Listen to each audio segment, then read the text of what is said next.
এই GST reform এটা একটা গোটা ভারতবর্ষের প্রত্যেকটা ভারতবর্ষের কাছে একটা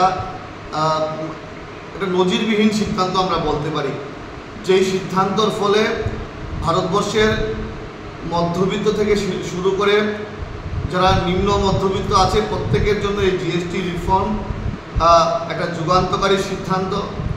আমরা সবাই জানি দেশের যশস্বী প্রধানমন্ত্রী নরেন্দ্র মোদীজির নেতৃত্বে গোটা ভারতবর্ষে একটা বিকাশমুখী সরকার চলছে এবং সরকার প্রতিনিয়ত চাইছে সাধারণ মানুষের পাশে দাঁড়ানোর জন্য।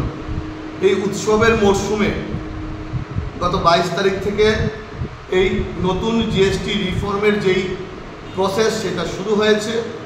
আগে জিএসটি 4টা ফর্মে করা হতো, স্ল্যাবে করা হতো, 5%, 12%, 18% এবং 28%।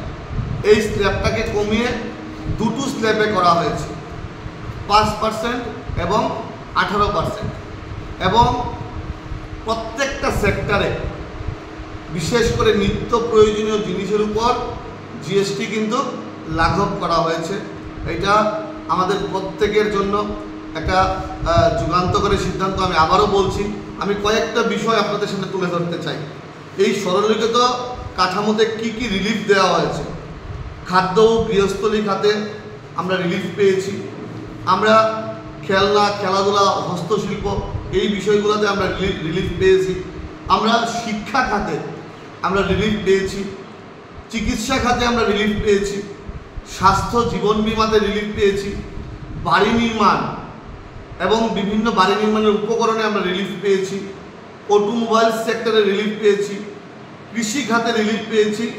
এই প্রত্যেকটা বিষয় কিন্তু আমাদের নিত্য প্রয়োজনীয় জিনিসের উপর কিন্তু আমাদের সরকার রিলিফ দিয়েছে। আমরা যদি আপনাদেরকে একটু এটা বিস্তারিত বলতে চাই, খাদ্য গৃহস্থলী খাতে কোন কোন বিষয়গুলোর উপর এই জিএসটি আমরা কিন্তু অনেকটা রিলিফ পেয়েছি।